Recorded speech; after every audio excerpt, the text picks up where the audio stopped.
In a world where businesses everywhere are trying to make print-on-demand sales, one podcast goes above and beyond every week to bring the most POD-specific information there is, all to help save the day, every day.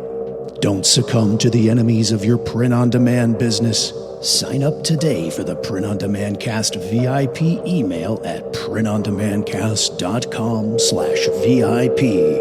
This time, it's for real.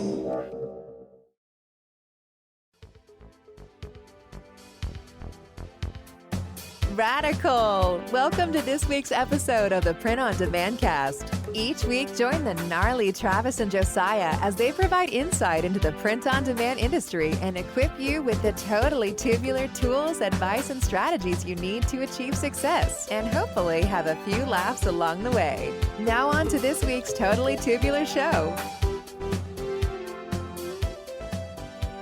Hey everybody, welcome back to the Print On Demand Cast.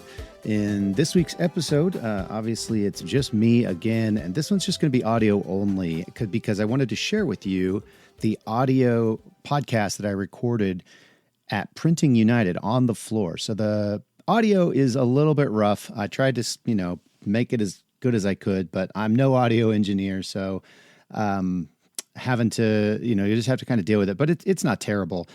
But this is my interview with Cole Lundstrom. Cole actually used to own a screen printing shop in the LA area and was on our show. Let's see, back, I think it was episode 47, Screen Printing on Demand with Cole Lundstrom.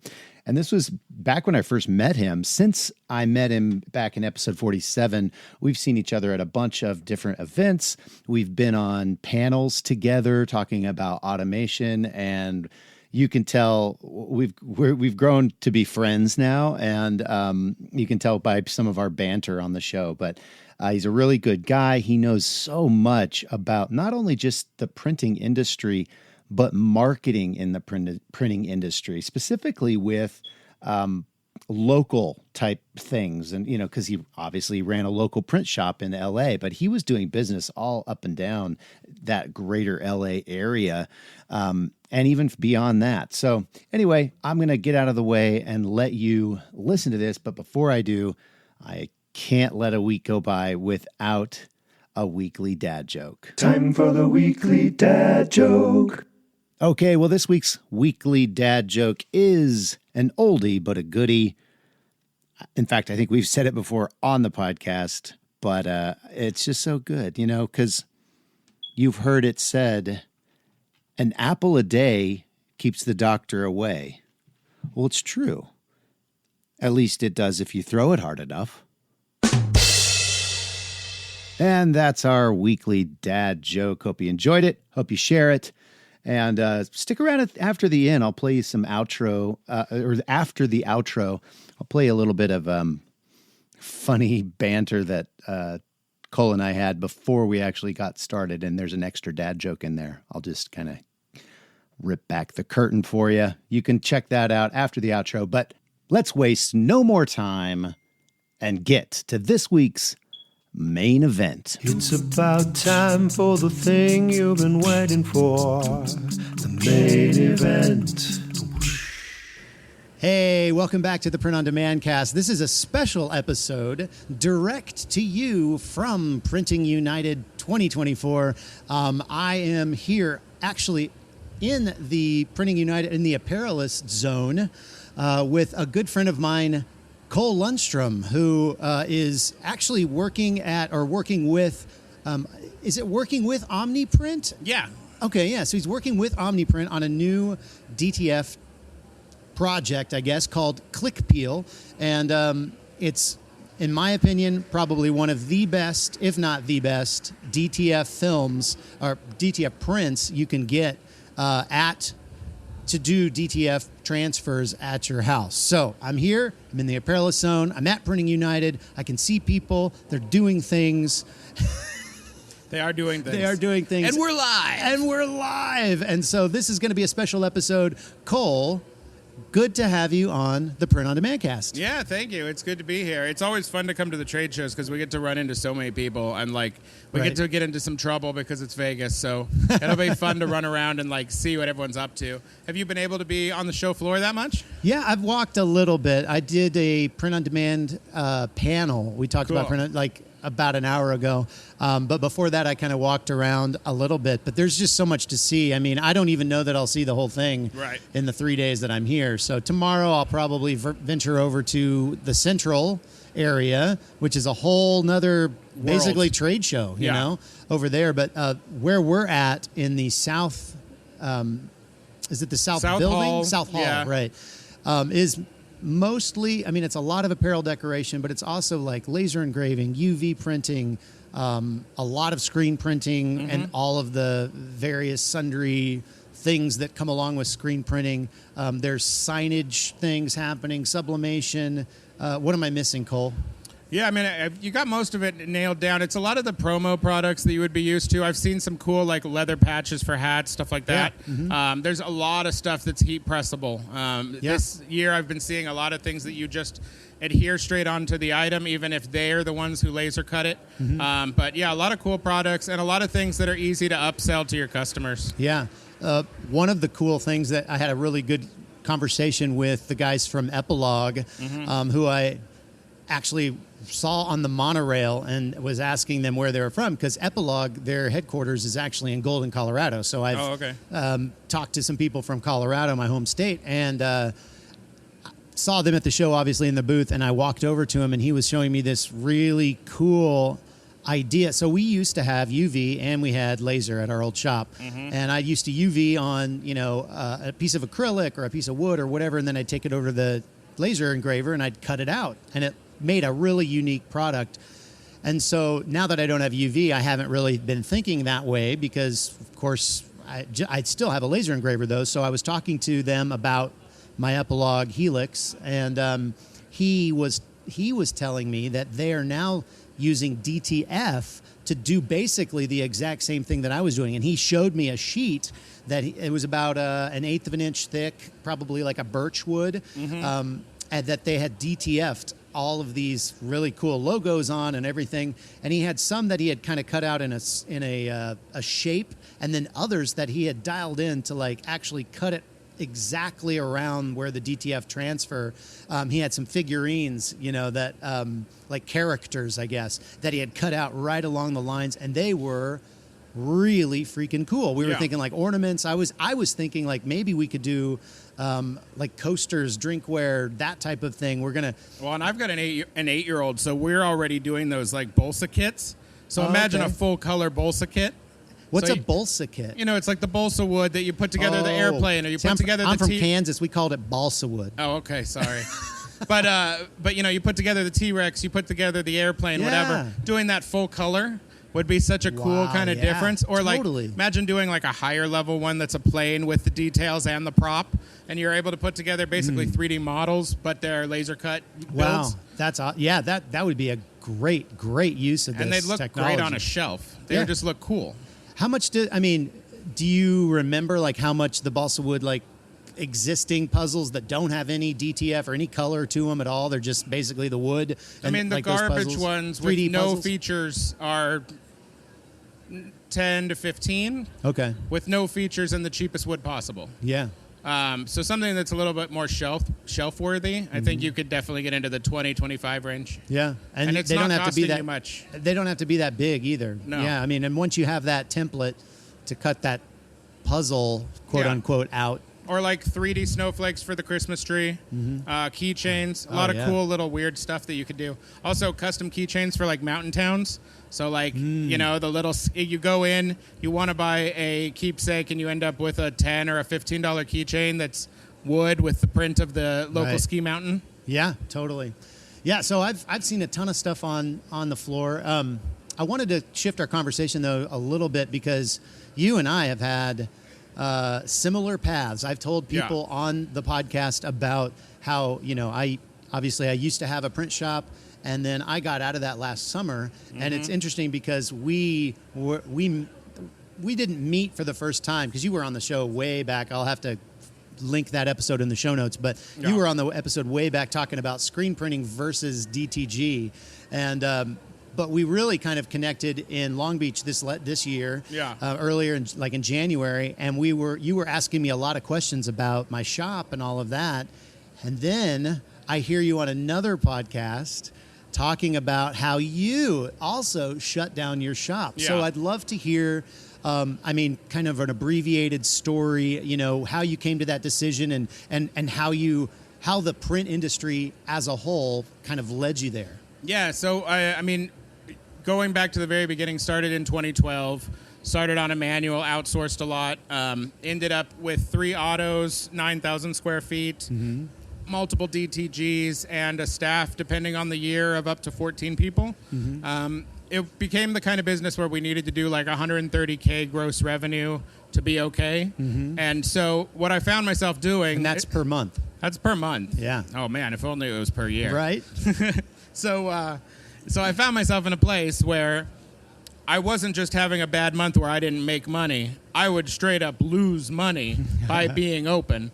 And then I would have good months, and I would always kind of justify it. And I was playing this game. But I kind of got to this point, because I'm about to turn 40, where I was like, I'm not personally consistently making money for myself. And these dudes who have jobs are doing better than me, who's supposedly this great owner and everybody thinks is cool. Yep. And I was like, if this shop was gone, how much am I capable of making for myself? And I found out that I can make a lot more. So ultimately, we hemmed and hawed, and it was difficult at the time, and we didn't really want to accept it. It felt like failure. Yeah. But looking back, I'm maybe 5 months out from when I actually stopped accepting orders. And man, I'm just making so much more money for myself, because when I do broker, it's nothing but a fixed profit margin. I'm guaranteed that profit margin, and I have printers who are printing for me that will guarantee their own printing. Yeah. And then besides that, I'm doing things like consulting. I'm doing the project with OmniPrint, which is ClickPeel. I'm also offering different things directly to print shops to help them improve their systems and processes. Yeah. And I'm just making way more money than when I owned a shop. I owned a $2 million a year shop, and I make more money owning nothing. Yeah. Wow. So what do you attribute that to in the industry? I know we've had these conversations, but I'm curious to hear you kind of vocalize it for our audience. I think what it comes down to is we have a real field of dreams problems in this industry. So people will come to these shows. They'll be told that if you buy it, they will come. Right. And then they end up with a payment of $1,500, $2,000, whatever a month. Yeah. They have overhead of anywhere from, depending on where you are in the country, $1,000 to mine was $10,000 a month overhead. Then I had an electricity bill of $2,000 to $3,000. I had a payroll of $25,000. Wow. So we had to clear with a profit $45,000 to $50,000 profit to just make $0. And so what they're not telling you is, if you go out and broker $300,000 worth of sales, which if you're a good salesperson is not a crazy goal, you can just straight up keep 30 to 40% of $300,000, and now you're making $90,000 to $120,000 for yourself, no staff, no management, no payroll company, no HR, no employee that tells you he's sick but he's really hungover, none of it. Yeah, that's really why. Even when you were back on the show way back, and you were saying how great screen printing was compared to print on demand, I was like, pump the brakes, because the idea behind print on demand is that you can do all of that stuff and not have to have the overhead. Yeah. You can outsource all of this work. You can outsource it to, not only the Printifies and the Printfuls of the world, but also Joe's print shop down the road from you that you can get a relationship with and have unique products that aren't necessarily sold by every Tom, Dick, and Harry. Yeah. And if you want, you can go out and get jobs for Joe's print shop that are even screen printing jobs. It doesn't have to just be print on demand, And so I think that the opportunity I think the lesson in the end really is, sell before you buy, sell before you purchase that heat press, before you purchase that DTF machine or DTG machine. Know that you have a market that will buy from you before you invest. There is no build it and they will, or buy it and they will come. No. Field of Dreams thing. And the thing that caught me off guard, because I would argue I wasn't as wrong as it sounds now back then. Because when we were talking, that was maybe 2018 or something. And so no, it wasn't pre-COVID. No, it was actually after. We didn't start the podcast until 2020. So it was probably maybe 2020, 2021, maybe early. I was involved in print on demand. I was involved in DTG. Yeah, you were doing that. I remember. We would do, and you hated it. We would do like 2,000 DTGs in a week, and like we were doing great supposedly, but we hated it. Mm-hmm. But I think the argument back then that is now gone is that the options in the market sucked. Maybe DTF was barely starting a little bit. I remember Supercolor like trying to convince me, and I didn't really care. Mm-hmm. But like DTG definitely was not good enough for most retail products, and then DTF was barely existing at all. Yeah. And so now with DTF expanding the way it has, and like the NFL through Fanatics literally uses it right now. Yeah. So if your favorite NFL team is using it, like it's finally truly retail quality. Right. And so that's been a big shift in the industry that I think has really taken a lot of screen printers off guard, because screen printers, like, it's a craft, it's a skill, you're proud of your work. That's kind of been undermined.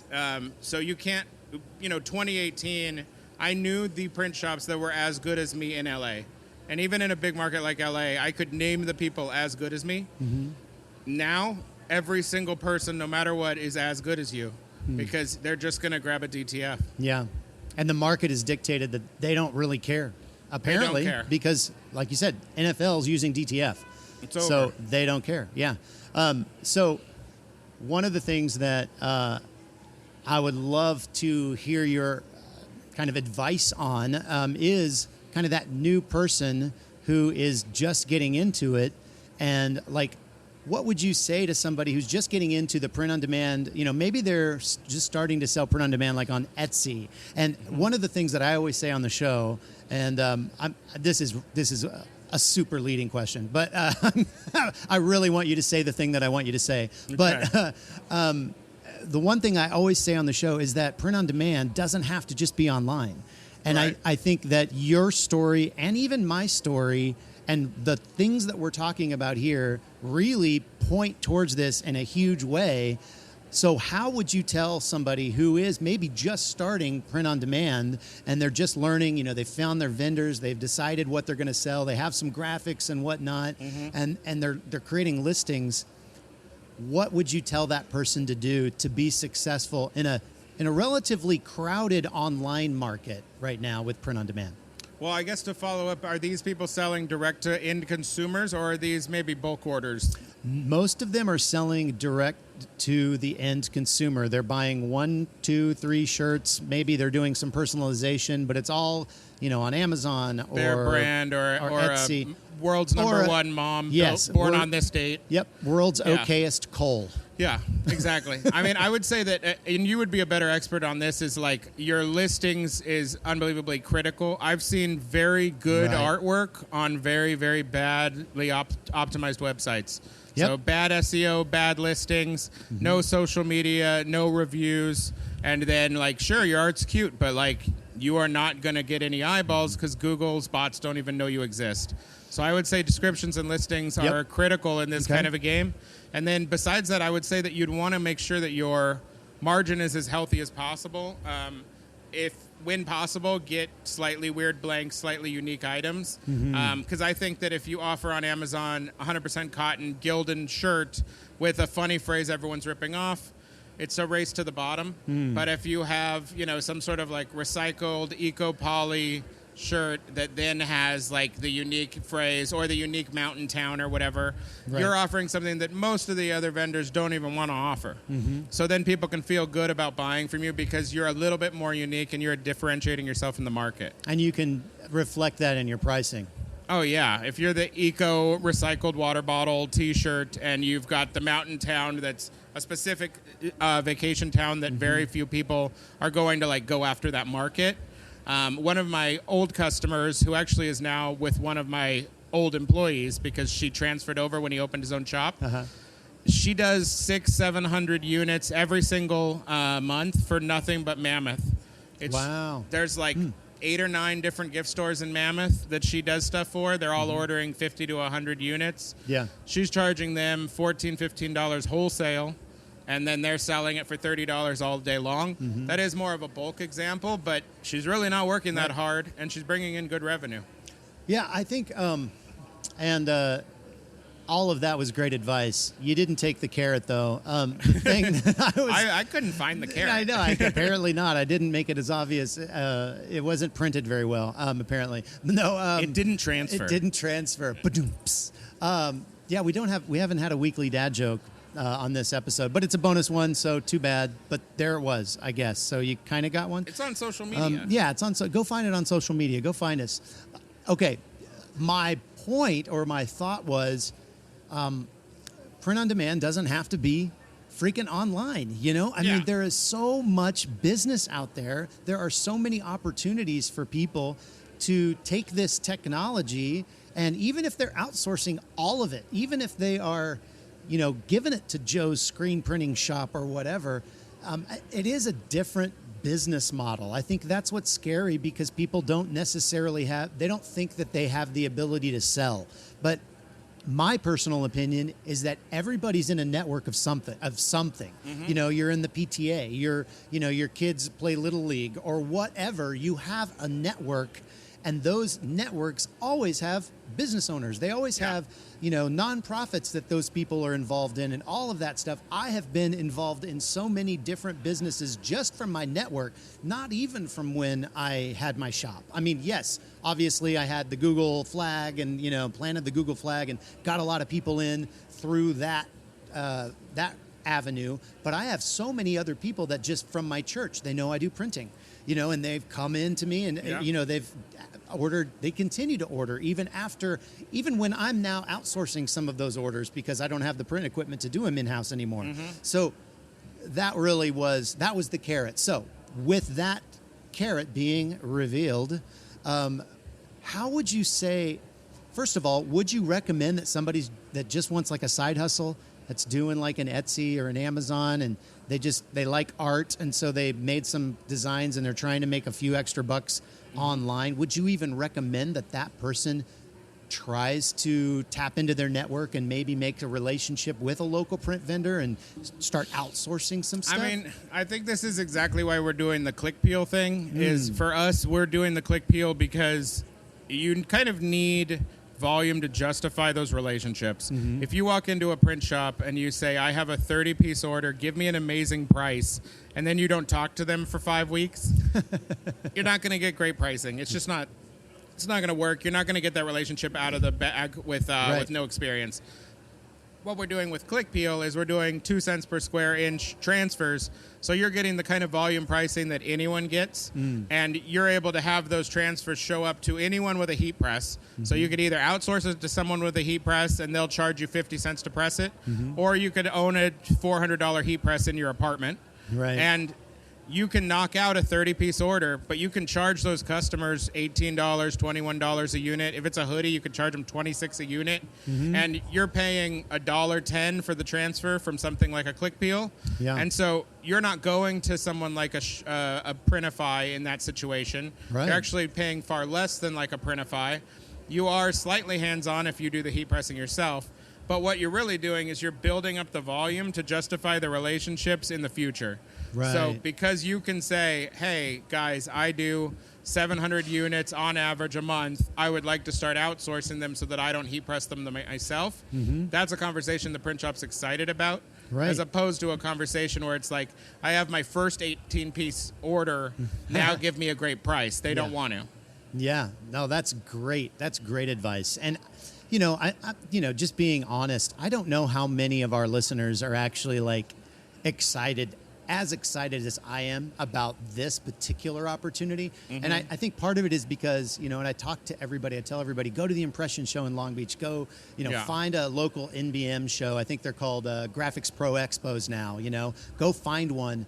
And here we are, Printing United, and I'm just inundated with ideas and ways to make money, and I think that we have to think outside of the box when it comes to the traditional print-on-demand e-commerce one piece at a time sales channel, you know, and when I get to places like this, I'm thinking of all the potential opportunities, and ClickPeel is a great example, because not only is it a great transfer, and no, guys, I'm not getting paid to say any of this stuff. I met I hung out with Victor in Atlantic City at the Impressions Expo, and he was like, the next morning after we all went out to dinner, he was like, come here, try this, and he, you know, had me press his DTF, and I'm not kidding, it peeled like butter, and that was the thing. It was like, that was their marketing slogan. And after I did that, it's the best quality DTF I've ever seen. And not only is it the best quality, it's actually the frickin' cheapest, you know? So I have to recommend it because it's so great. And I know that you can make such a good amount of money with this technology. And like you say, a $400 press, you know, I just released a video on social media of me pressing a bunch of tote bags. And I have like a Stahl's Fusion. That's you know, fancy. That's a couple grand. Yeah. But you don't freaking need it for this stuff. No. It's way overkill. Now, back when I had my shop, it was great, and we had a lot of presets and all that stuff.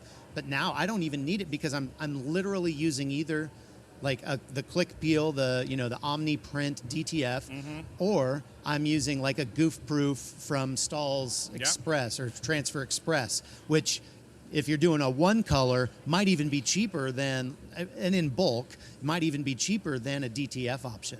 Depends, yeah. I mean, because sometimes I've heard from multiple people at the show with the screen printing transfers that they have setup charges, minimums. Some of those issues come into play. In certain high volume, screen printing will always win. Yeah. But to give you other ideas on how to make money, one of the things that has worked for me for years and years has been the live printing. And the DTF makes it easier than ever. For our live printing events, we show up with a 12x12 no-name heat press. We actually get them at McLogan for $149. They have a timer, but they don't auto-pop. Okay. And you show up with about 4 of them. You can show up with multiple people on your team. And you show up with a stack of transfers. So we've done this for Foot Locker. We've done it for Hyundai. We've done it for Rivian. We've done it for countless private parties, Live Nation. We're doing one in about 30 days for Coca-Cola. We show up, we all wear matching polos, and we're grabbing multiple pieces of art that are themed for whatever the party or event is. All those transfers are sitting. They've already been pre-made. They only cost you $1 something. Yeah. And then the giveaway, which is a T-shirt, a hat, a hoodie, whatever, is now being bought by somebody like a Coca-Cola, and they're not just paying you $11 for the T-shirt. They're paying you $11 for the T-shirt, $350 an hour for being on site. They're paying you travel accommodations. They're paying you a setup fee. They're doing a teardown fee. They're paying for all shipping to have the equipment arrive. I've had events that are 3-4 hours be charged $8,000, and I've had 3 and 4 day ones go all the way up to $50K. And honestly, like, they're like 60 to 70% profit, because after you pay your guys, even if you get a good guy will work for you for $40 an hour. So get a good guy, pay him so you know he's reliable, pay him $160 or $200 to work for the afternoon, and he's happy because he just like had the weekend off or whatever. And then he got to stay in a hotel, he got all his food paid for and the whole 9 yards. But you're charging Coca-Cola $120 an hour for that one operator. Yeah. And they're already buying the blanks from you, and you're providing all the transfers, which are marked up. Like, those opportunities can be huge paydays, and you can do like one a quarter and make more money than people who are hustling hard every day. Wow. So how do you get those relationships with the Coca-Colas, with the Rivians, with the, you know, all of these big names that you just dropped, you know? SEO. So you're bringing them to, you're obviously doing SEO, and then it's like cold calls? People are just calling you out of the blue? I mean, go look into this space just to make my life harder. Go ahead, people out there.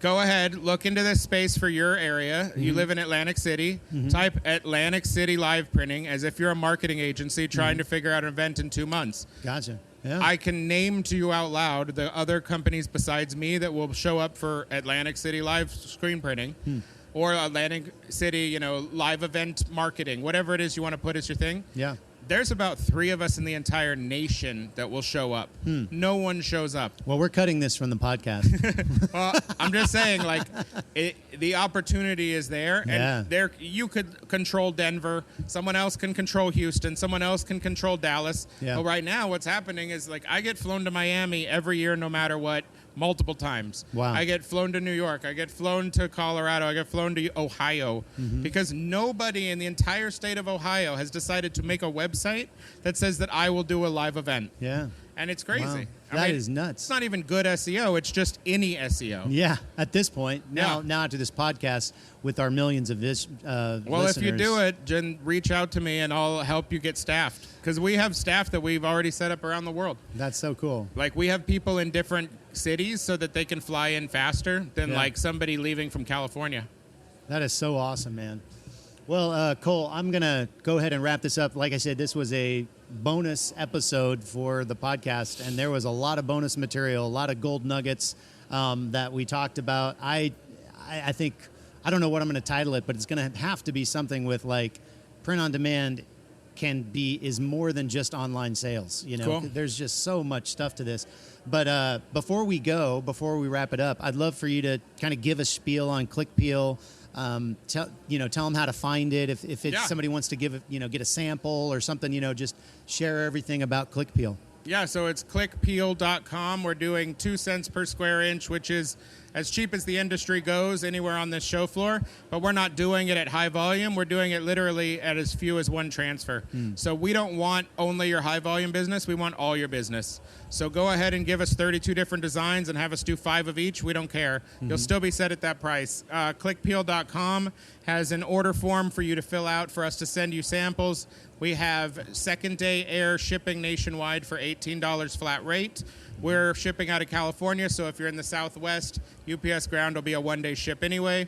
And we're doing the printing within 24 hours, so if you order Monday at 10 a.m., it'll leave Tuesday. You'll have it Wednesday or Thursday. Yeah.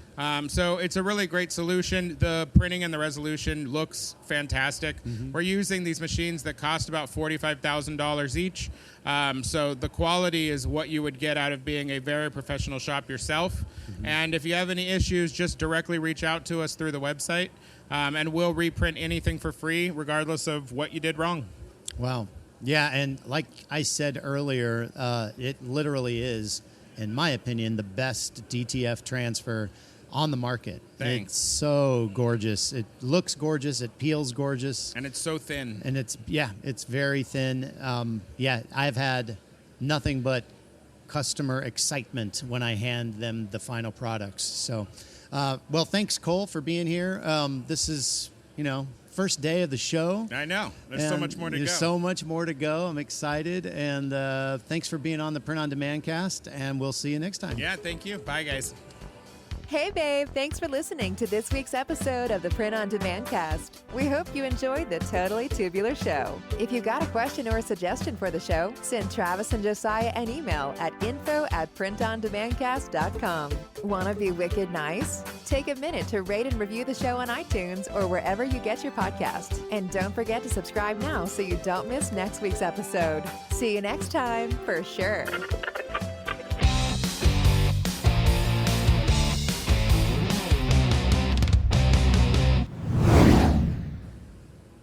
So, yeah. Well, I have to fix my hair for the audio recording. I know. I'm sucking in my gut. Hi, how do I sound if I talk like this? Wow. You might come a little closer. Okay. Just a little. Closer. Hey, how you doing? That sounds great. All right. On the 9s and 2s. Did you hear Count Chocula and the Stay Puft Marshmallow Man perished in a fire? Oh, wow. S'more at 11. Oh, that's quite the joke.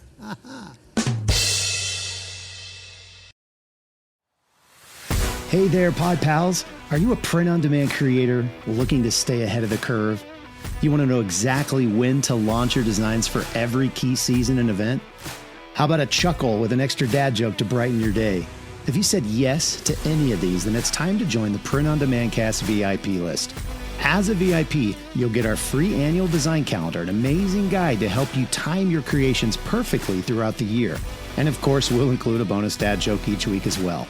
Signing up couldn't be easier. Just visit printondemandcast.com/VIP and enter your email. Don't let another day of potential pass you by. Become a part of the VIP list, grab your annual design calendar, and let's dive into a year of inspired creating together. We'll see you on the other side.